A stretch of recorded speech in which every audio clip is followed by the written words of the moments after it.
Saudações, camaradas, tudo bem? Apesar do calor, acho que todo mundo deve estar bem aí, curtindo o restinho de carnaval, quem vai prolongar esse carnaval, bom carnaval aí. Não se esqueçam de se hidratar, principalmente água, tá? E é justamente em função desse calor que nós vamos hoje fazer esse breve vídeo para vocês aqui, o pessoal que vai ouvir lá no Spotify, por exemplo, também trazer bastante informação e falar dessas ondas de calor relacionadas aí à era geológica que nós chamamos de capitaloceno, né, o antropoceno, que tem relação direta, obviamente, com as ações humanas. Então, para a gente entender um pouquinho, para a gente começar a falar um pouco sobre isso, a gente precisa definir, né, o que são essas ondas de calor. Em 2025, até agora, comecinho de março, nós estamos aí com 5 ondas de calor. O ano passado, em 2024, foram 9 ondas de calor que atingiram o Brasil, falando principalmente do Brasil, que nada mais são do que períodos prolongados da temperatura, quando elas estão 5 graus acima da média habitual. E geralmente elas estão acompanhadas por condições de alta umidade. Quando a gente fala em 5 graus ou mais, a gente está tendo agora, por exemplo, essa onda agora de março, que ela já está 7, 8 graus acima da média. Então é uma média, né, muito acima do normal, é bastante preocupante. E o que desencadeia tudo isso, além da questão principal aí que a gente vai falar também da saúde humana? Nós vimos aí os eventos climáticos que aconteceram, né, para citar alguns do ano passado, como por exemplo as enchentes no Rio Grande do Sul, parte por negligência do governo estadual, obviamente, mas também fruto das mudanças climáticas, os incêndios florestais. É impossível a gente não falar de Amazônia, de Cerrado, de Pantanal pegando fogo, né, foram potencializados, perdão, 2020, 2021, mas continuam, né, e o ano passado também não foi diferente, o que desencadeou também outra mudança, outro evento climático bastante significativo, foram as secas de vários rios da Amazônia, por exemplo, que a gente via lá, aquela região da bacia amazônica, né, que deveria estar cheia, totalmente seca, a parte do centro-oeste também, aquecimento dos oceanos, que é outra coisa importante, que a gente sempre fala em aula, os alunos e as alunas que assistirem esse vídeo aqui vão saber que a gente está falando, né, dos branqueamentos de corais, onde nós temos uma grande diversidade de vida, e aí quando você aquece essa água, além de você acidificar, matando, né, as algas ali, que são as produtoras de oxigênio, você também prejudica essa barreira de coral aí, que consequentemente também tem uma grande diversidade de vida que nós temos aí no nosso oceano.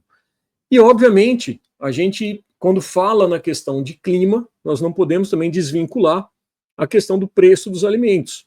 Uma vez que a própria agricultura ela é prejudicada, então você vê ali as ondas de seca que atingem o sul, por exemplo, prejudicando o cultivo, ainda que seja de commodities, mas isso também prejudica a produção. E, obviamente, os nossos ovos, né, que está tão em evidência. A gente está vendo lá no antro do capitalismo, né, os Estados Unidos, que cada ovo está valendo mais de um dólar, né, proporcional ali. E por que isso acontece? Porque as galinhas elas também sofrem com a temperatura elevada, né? Você tem aí uma dificuldade no processo delas perderem calor, consequentemente, isso reflete no processo da oviposição, na produção desses ovos, e automaticamente você gera menos ovos para a produção, e óbvio que isso daí vai refletir também no preço, né? A lei do mercado, da oferta e da procura. E para você minimizar esses riscos, né? A gente também teve aí uma situação nos Estados Unidos, a negligência dos Estados Unidos também, não podemos esquecer disso, né? No surgimento de novas gripes, uma nova cepa de gripe aviária, que também está comprometendo essa produção local, o que faz, obviamente, com que a demanda também aumente ou se estabilize, mas você não tenha tanta oferta desses ovos, que vai favorecer, inclusive, a exportação, né, de países produtores dos ovos. E, obviamente, quando a gente fala nessa situação, quando falamos na desvalorização da nossa moeda, muito em função do mercado especulativo, mercado financeiro, isso favorece a exportação, uma vez que os produtores optam por vender para fora em dólar do que abastecer o mercado interno. Então, automaticamente, a gente não pode esquecer também o que aconteceu durante a pandemia, né? Quando nós tivemos aí o real muito desvalorizado, o preço do arroz atingindo lá quase R$50 o saco de 50 quilos na época, justamente porque você começou a exportar, né? Eles preferiam vender para fora para lucrar mais, como é de praxe do agronegócio, do que atender a demanda interna da população brasileira. Então isso também acaba refletindo, né? A temperatura acaba refletindo no próprio preço dos alimentos. Então é importante a gente reforçar isso também para a gente ver, né, no final desse vídeo, juntarmos as pontas de tudo isso que nós estamos falando, né? Mudança climática não é só estar mais calor, com mais chuva em tal lugar, com mais seca. Como isso reflete na nossa vida em sociedade. E, obviamente, se a gente expandir isso, não é o objetivo desse vídeo aqui, mas a gente não pode esquecer também de falar do derretimento das geleiras, né, o permafrost, que a gente já falou em alguns vídeos anteriores. Faço o convite, inclusive, para vocês assistirem, tá ali no nosso canal no YouTube, né, o canal do Biólogo Socialista, falando sobre o derretimento do permafrost, que pode desencadear, inclusive, novas pandemias, porque a gente não sabe o que está congelado ali. Existem micro-organismos, existem vírus que estão congelados que podem ressurgir, né, e se espalhar. Ao mesmo tempo, as ilhas, né, em específico ali do Pacífico, que poderiam estar sumindo pela elevação do nível do oceano, as próprias migrações climáticas. Então, enquanto a gente está falando aí na questão dessas políticas dessa extrema-direita, como, por exemplo, Donald Trump, em expulsar os migrantes, a gente está falando também de uma situação que vão ocorrer migrações climáticas por regiões que não comportam mais a vida humana, né? Sem falar na vida animal, obviamente. Em 2024, foi o ano também que nós batemos todos os recordes, né? Todos os meses nós tivemos recordes da média da temperatura global acima, né? Então isso também é um outro fator que a gente pode lembrar de forma significativa também.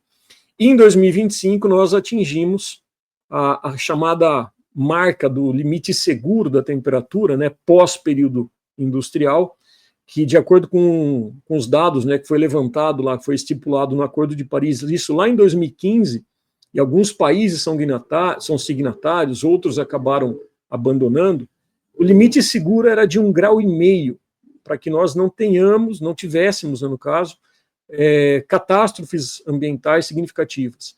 E agora, em 2025, comecinho do ano, nós tivemos essa notícia aí, que essa previsão que era de atingir lá para 2040, 2050, 1,5 graus, nós tivemos a média mundial em 1,6 graus Celsius, a média de temperatura acima do habitual. Só que em algumas regiões no Brasil, por exemplo, segundo os dados do CEMADEM, a gente tem aí, por exemplo, Mato Grosso e Mato Grosso do Sul, que a média ficou em 2,2 graus acima.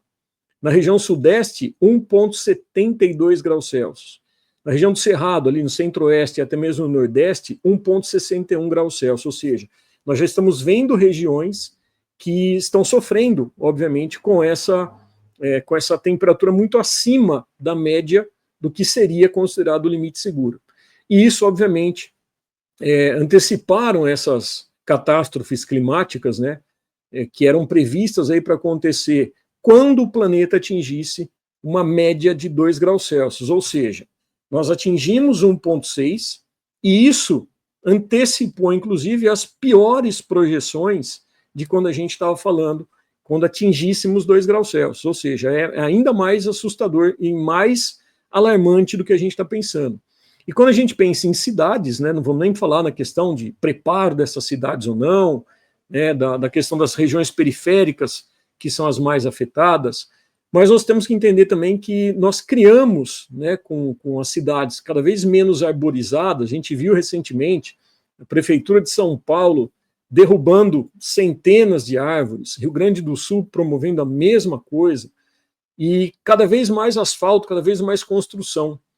E, consequentemente, isso gera o que nós chamamos ilhas de calor, em que a sensação térmica nessas regiões, com menor quantidade de árvores, menos arborizadas, a temperatura fica ainda mais abafante, né? Ela fica mais quente ainda do que a gente tem registrado no termômetro, por exemplo.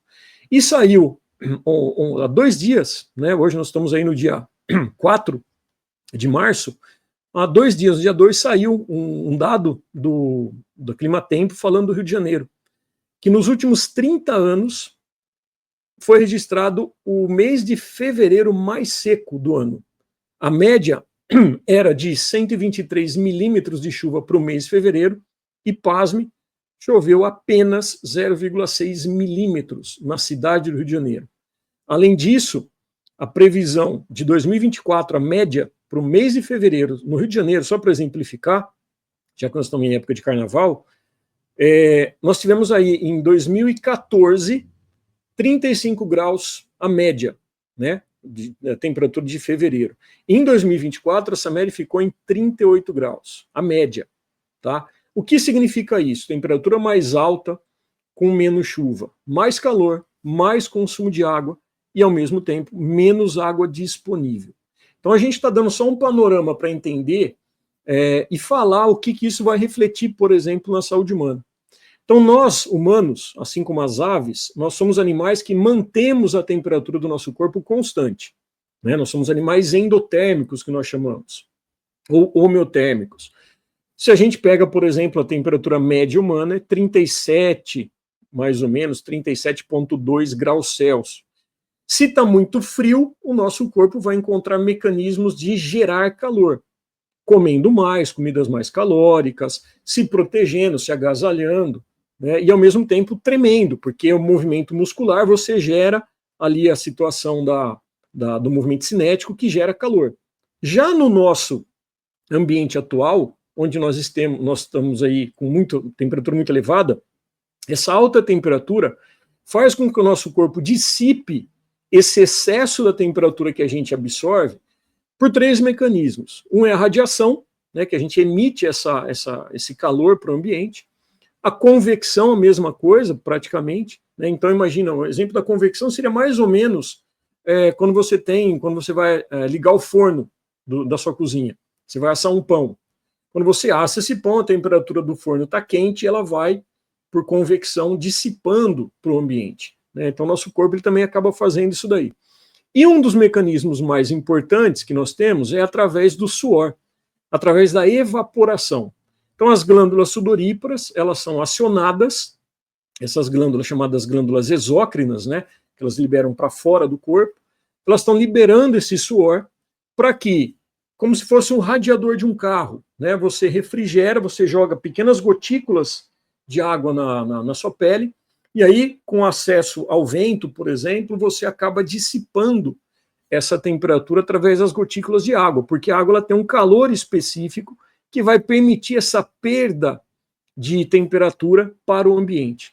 No entanto, quando essas ondas de calor elas estão associadas com alta umidade, surge um grande problema, que esse gradiente térmico, né, que a gente tem entre o corpo e o ambiente, ele vai diminuir a eficiência da perda de calor, principalmente pelo suor. Quer um exemplo prático de entender isso? Você vai lavar a roupa. Se o ambiente está úmido, você acabou de chover, abriu aquele solzão, mas está úmido. Você coloca essa roupa no varal, ela vai demorar para perder essa umidade e secar.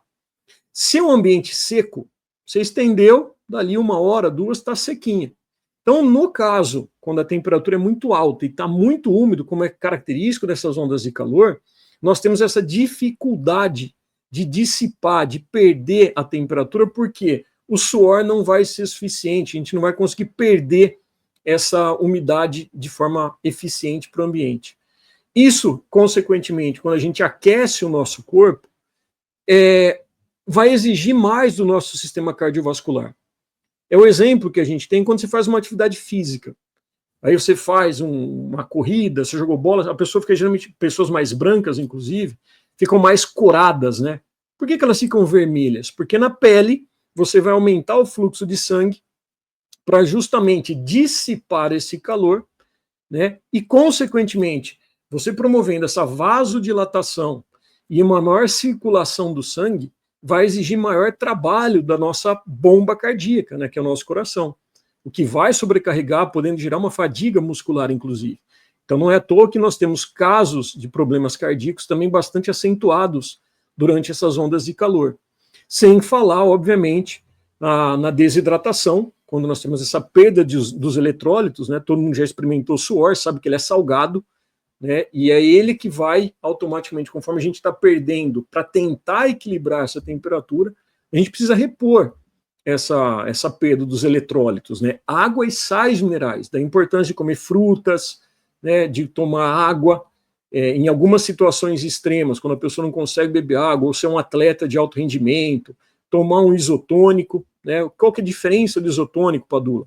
Isotônico ele tem mais sais, né? Ele tem a glicose também associada para repor aquela atividade que você gastou energia, né? Então você repõe ele mais rapidamente, mas a água também vai cumprir esse papel. Se você é um atleta, se você está ali suando, se você é um trabalhador que tem essa condição de tomar um isotônico, você vai repor mais rapidamente esses eletrólitos, né?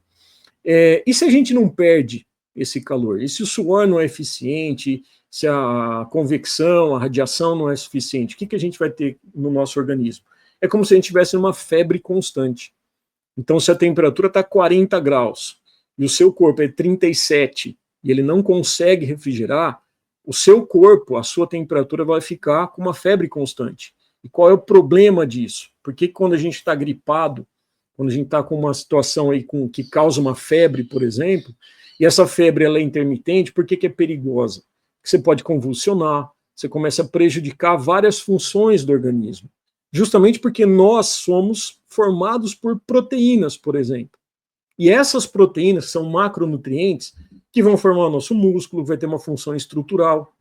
Elas vão formar, inclusive, os anticorpos, elas vão atuar como catalisadores das reações químicas que convertem energia para o nosso corpo, né? São as chamadas enzimas.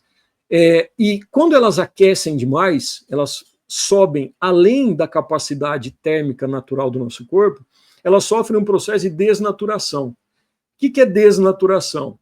Ela perde a sua função e ela não volta, né? Por quê? Porque o nosso corpo não é acostumado a temperaturas muito elevadas. Então elas precisam estar dentro desse padrão da chamada homeostasia, né, que é a temperatura corporal constante.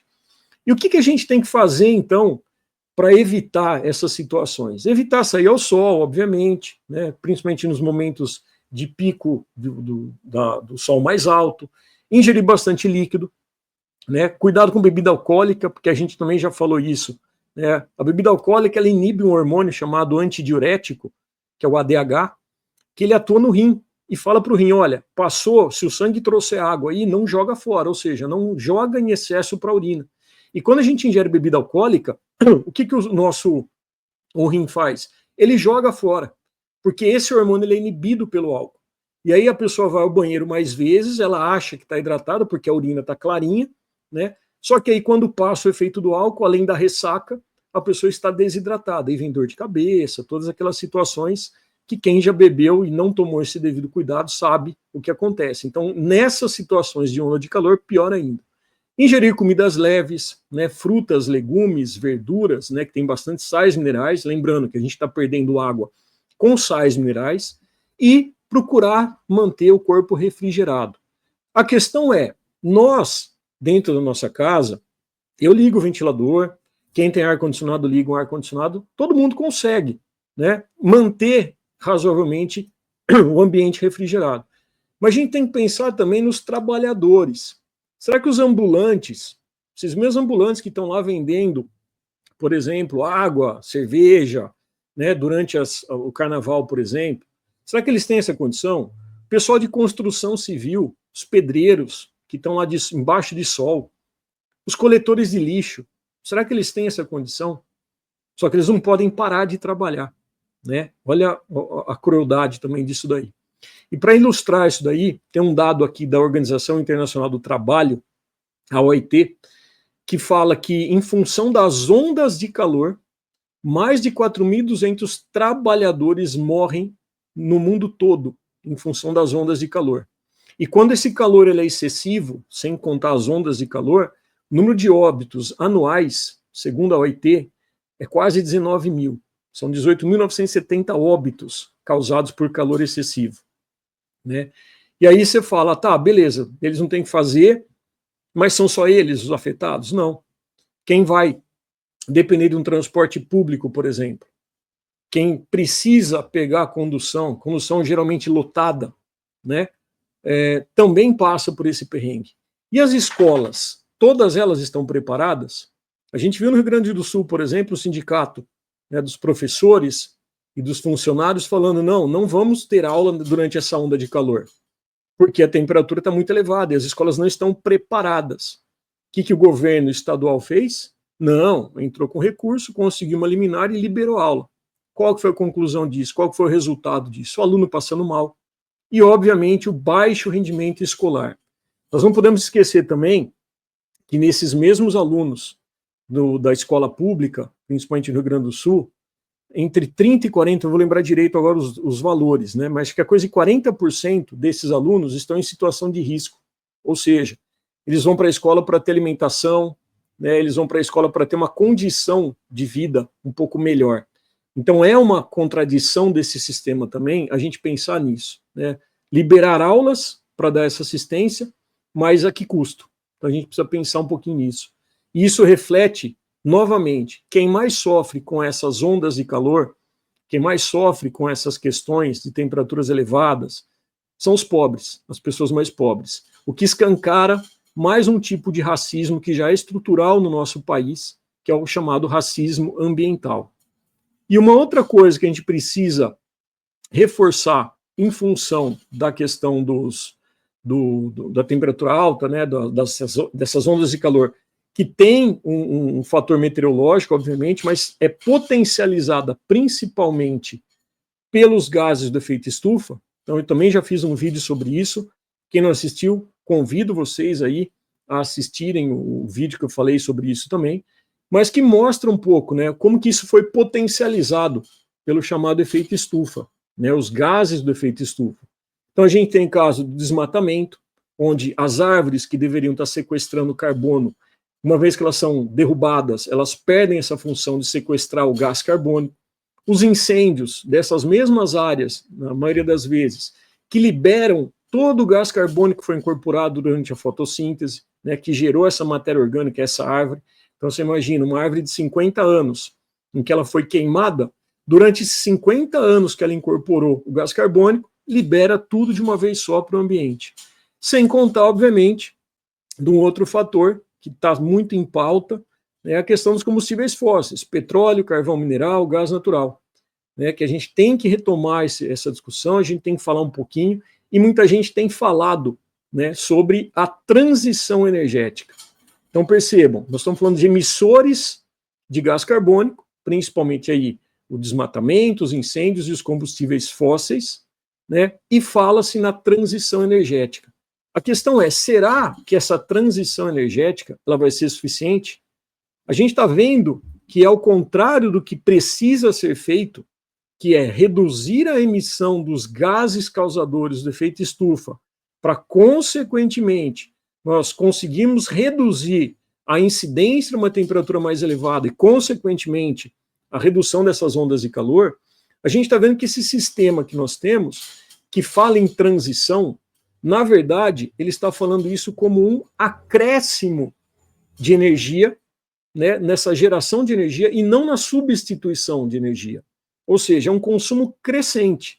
Então, eles não estão falando, vamos reduzir a emissão e reduzir o consumo, né, de energia. Não, eles estão falando, não, a gente vai promover essa transição, buscar outras alternativas para acrescentar energia ao sistema. E aí, para ilustrar o que eu quero trazer para vocês, para a gente chegar no ponto final aqui dessa apresentação, eu vou trazer dados, 2 relatórios, né, do Sistema de Estimativas de Emissões e Remoções de Gases do Efeito Estufa, que eu vou deixar a descrição no vídeo ou no áudio, quem for ouvir, e o Energy Institute Statistical Review of World Energy, também é um relatório, 2023 e 2024, respectivamente.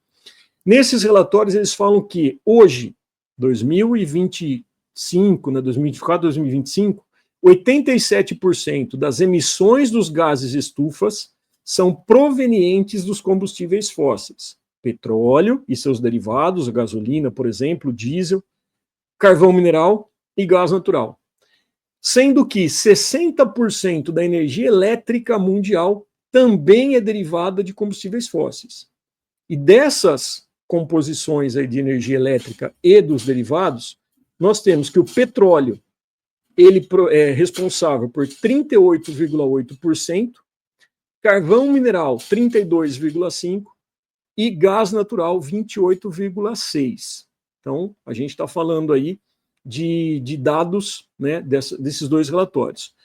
A gente não está falando, portanto, em reduzir as emissões, né? Essa produção crescente que o sistema capitalista está precisando, está querendo cada vez mais, porque eles precisam, eles vivem em função de produção e consumo, eles precisam, consequentemente, de mais energia.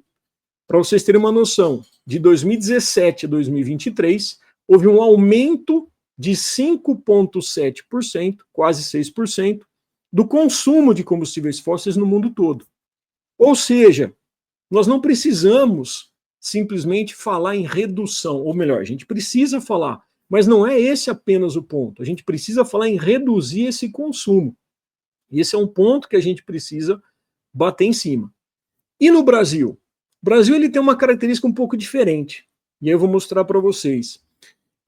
Nós tivemos aí uma atualização que o Brasil fez no Acordo de Paris, né, que hoje o Brasil ainda é o 6º maior emissor de gases do efeito estufa do planeta, está perdendo aí para a China, Estados Unidos, Índia, União Europeia, né, e é a proposta que o Brasil fez para que a redução dos gases do efeito estufa sejam reduzidos entre 59% e 67% até 2035. É algo positivo, ainda, segundo especialistas, não é o ideal, mas já é alguma coisa. O Brasil ele tem 45% da sua energia de fonte renovável, né, 80% dela sendo de hidrelétricas e energia solar. E a principal fonte de emissão de carbono que o Brasil contribui no planeta, esse é o ponto que eu quero que vocês prestem atenção. Principais fontes de emissão de carbono que o Brasil colabora no planeta. 46%, sabe de onde vem? Agricultura. Especificamente agronegócio. 46%, quase metade das emissões de carbono que o Brasil libera é da agricultura, do agronegócio. 16% é transporte, 13% de resíduos e 11% de indústria. E aí a gente entra numa questão, né, que a gente também não vai dar tempo de falar hoje. Nós estamos falando aí, exploração de petróleo, né, está em pauta aí a exploração da margem equatorial, né, que é uma das contradições desse sistema capitalista, como Marx, gostem vocês ou não dele, já nos alertou, né, a gente precisa, ou melhor, o sistema precisa produzir, gerar cada vez mais, produzir cada vez mais, consumir mais, destruir o ambiente cada vez mais para ter produção, para lucrar cada vez mais. A margem equatorial, que o Brasil está nessa disputa interna, inclusive, para explorar, entra nessa contradição, mas não é o foco aqui da gente discutir, nós vamos discutir mais para frente. Se tudo der certo, no finalzinho de março, eu vou estar junto com o Portinho, no Voz Trabalhadora, a gente vai estar fazendo um bate-papo sobre isso daí. Então já faço até o convite para vocês aqui. O ponto central no Brasil, né, nas emissões do carbono, a gente vai ter dois gases principais. O dióxido de carbono, CO2, né, onde nós temos disparado a principal emissão relacionada pela agropecuária e as mudanças de uso da terra e florestas, sendo que os 4 principais estados que contribuem para a emissão de gás carbônico através da agropecuária e as mudanças do uso da terra. Pará em primeiro lugar, Mato Grosso em segundo, Maranhão em terceiro e Minas Gerais em quarto. Estou colocando só os 4 primeiros aqui. Novamente, os relatórios vão estar disponíveis, ali o link para vocês acessarem, tem todas as relações de todos os estados. Só para a gente ter uma noção, o estado de São Paulo ele contribui também, né, dentro da questão que a gente estava falando ali da indústria, né, principalmente, que corresponde a 11%, o estado de São Paulo ele é o primeiro quando a gente fala na emissão de gás carbônico via setores de energia.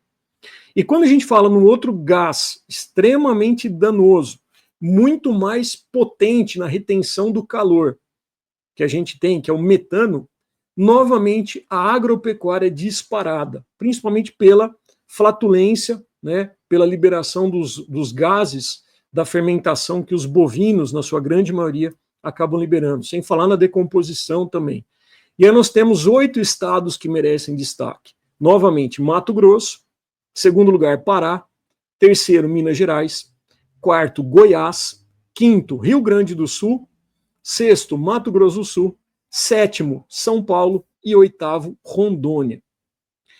Ao mesmo tempo, a gente também precisa entender que quando a gente fala em agronegócio, quando a gente está falando nessa agricultura, né, que não gera comida, a gente já falou isso também em outros vídeos, menos de 30% vira alimento que a gente vai consumir, a grande maioria vem da agricultura familiar, vem dos assentamentos, vem da agroecologia. Então, essa agricultura, esse modelo do agronegócio latifundiário que a gente tem, mais do que contribuir para a piora do clima no país e no mundo, pela emissão dos gases poluentes, também é o responsável pelo reflexo direto que a gente tem nos rios e nos aquíferos. Falamos também em outros vídeos como os aquíferos estão secando por influência do agronegócio. Saiu uma pesquisa recente agora que a superfície dos rios também está diminuindo. Por quê? Porque o agronegócio, além de estar sugando essas águas para a produção de commodities, sem falar na contaminação dos agrotóxicos, eles são responsáveis por consumir 70% da água do nosso país. 70%. Isso influencia diretamente os aquíferos, as nascentes e, obviamente, os rios que são prejudicados. Para a gente ter uma noção, né, da importância disso daí, da significância que a gente tem que dar, a atenção que a gente dá e condenar esse tipo de produção capitalista que a gente tem, de vender commodities, né, que não agrega valor, que você vende o produto direto, você não vai ter um processo de retorno financeiro para o país, né, aquela balela lá, o agronegócio responde a 25%, é mentira, já falamos isso também nos vídeos, né, malemar 5% do PIB que o agronegócio colabora diretamente para o Brasil, ou seja, o dano que ele causa é muito maior do que o retorno financeiro. Para a gente ter uma noção, o consumo de água, enquanto que o agronegócio usurpa 70% das fontes de água, a indústria só 22%, e o uso doméstico 8%. Mas o que eles querem colocar? Que se você não fechar a sua torneira quando você escova o dente, se você não fechar o chuveiro enquanto você se ensaboa, você é o responsável pela falta de água, né? Então percebam como até a propaganda tenta enganar você mesmo, né, consumidor aí doméstico, que nesse calorão causado pelo agronegócio, consequentemente, está sofrendo também e ainda sendo responsabilizado. Olha que coisa interessante, né? E por que a gente não ouve falar isso? Bom, primeiro que a gente sabe que o lobby é muito forte. A bancada ruralista, o Congresso Nacional, deputados e deputadas, senadores e senadoras, né, que estão ali fazendo um conchavo com as grandes corporações que atendem aos interesses do agronegócio, estão lá legislando em causa própria. E isso daí, toda vez que é tentado ser modificado, alguma coisa afeta, né? E algumas situações bastante calamitosas e perigosas.